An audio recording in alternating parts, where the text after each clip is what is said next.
Change is the one constant in life, as the old adage goes, and this timeless truth is now ringing true in our school curriculum. A significant transformation is on the horizon, driven by the recommendations of a high-level committee for social sciences assembled by the National Council of Educational Research and Training, or NCERT. The proposition is straightforward yet profound, replacing the term India with Bharat in our textbooks and introducing classical history in place of ancient history. But what does this shift mean for the generations to come? In simple terms, it signifies a shift in our educational narrative.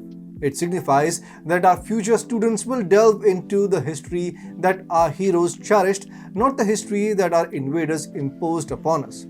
The focus is shifting towards Bharatiyata, the quintessential essence of our history, rather than the anglicized interpretation that has dominated the scene for decades.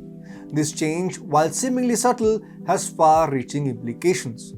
It symbolizes a renewed commitment to our cultural roots and a rekindling of the spirit that shaped our nation's rich heritage.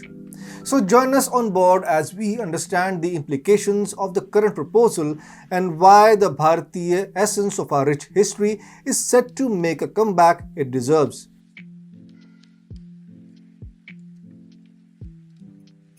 The winds of change are sweeping through the corridors of our educational system, raising a chorus of debate and applause alike. To some, it is historical revisionism. To others, it is a reclamation of our history. However, the current decision by the NCERT committee is at its core about correcting historical wrongs. For years, the NCERT had been in deep slumber, seemingly oblivious to the need for change. But no more. A profound transformation is underway, and it's not an easy journey. Much like our economy, the documentation of our history was ensnared in the web of Nehruvian secularism. In the early 1960s, as national integration took center stage, education emerged as a vital tool to foster emotional unity in a diverse nation. The then Minister of Education, M.C. Changla, envisioned history textbooks that were secular, rational, and devoid of myths. A committee on history education comprising eminent historians like Tara Chand, Neelkant Shastri, Mohammad Habib, Bishweshwar Prasad, B.P. Saxena, and P.C. Gupta was formed to author model textbooks. Romla Thapar's Ancient India for Class 6 and Medieval India for Class 7, published in the late 1960s, set the tone. However, these textbooks carried a Marxist imprint, emphasizing social and economic aspects while critiquing culture and tradition. The focus shifted away from our rich historical heritage, favoring narratives that celebrated the very invaders who had once plundered our lands. From their inceptions, these textbooks faced political pressures. In 1969, a parliamentary consultative committee sought to declare the Aryans as indigenous to India in the Ancient India textbook. Yet this demand was met with resistance both from the editorial board and Romila Thapar herself. Resistance to change persisted for generations, and even during the initial terms of the Modi government, no substantial effort was made to address this historical imbalance.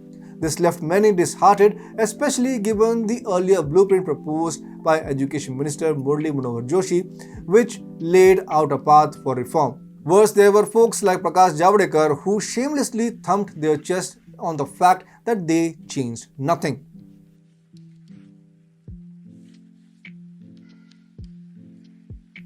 The power of textbooks in shaping our perceptions and understanding of history is undeniable.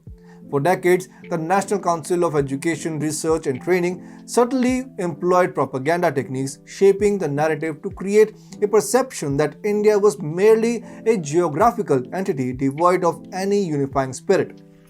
Historical figures were quoted out of context and events were cunningly portrayed to fit certain whims and fancies, all while exploiting cultural differences.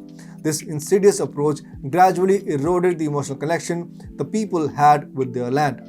Sanskrit, a language that has been the bedrock of Indian culture for millennia, suffered a similar fate. Every social disharmony was conveniently attributed to it. When students encountered Sanskrit in their textbooks, they developed a perceived notion that any content written in this language was inherently negative. This left an entire generation doubting the rich ancient scriptures that should have been a source of pride. However, change is on the horizon. C.I. Isaac, the current chairman of NCERT committee, has championed a unanimous recommendation from a 7-member committee. This recommendation has found its place in the final position paper on social sciences, a crucial document that sets the stage for the development of new NCERT textbooks. One striking aspect the committee highlighted was the imbalance in the curriculum. The prevailing textbooks disproportionately emphasized Hindu defeats in battles while conveniently omitting Hindu victories. Isaac raises valid questions. Why don't our textbooks inform students about the defeat of Muhammad Ghori by Indian tribal people as he fled after plundering India? Why is Battle of Kolachal, a significant historical event, missing from our textbooks? Why is the period of emergency not covered in detail? Indeed, Isaac's observations are astute. The youth of our nation remains largely unaware of the remarkable resistance that Bharat put up against waves of Abrahamic invaders. For nearly 3 centuries, India's defense was so formidable that no invader dared to set foot on its soil. This historical feat is not a minor accomplishment, but a testament to the indomitable spirit of the land. With these changes in the offering, a renaissance of sorts beckons. The day may not be far away when Bharatvarsh, as envisioned in the classic Purab and Paschim, raises to reclaim its rich heritage. As it goes, है प्रीत जहाँ की रीत सदा, मैं गीत वहाँ का गाता हूँ, भारत का रहने वाला हूँ, भारत की बात सुनाता हूँ.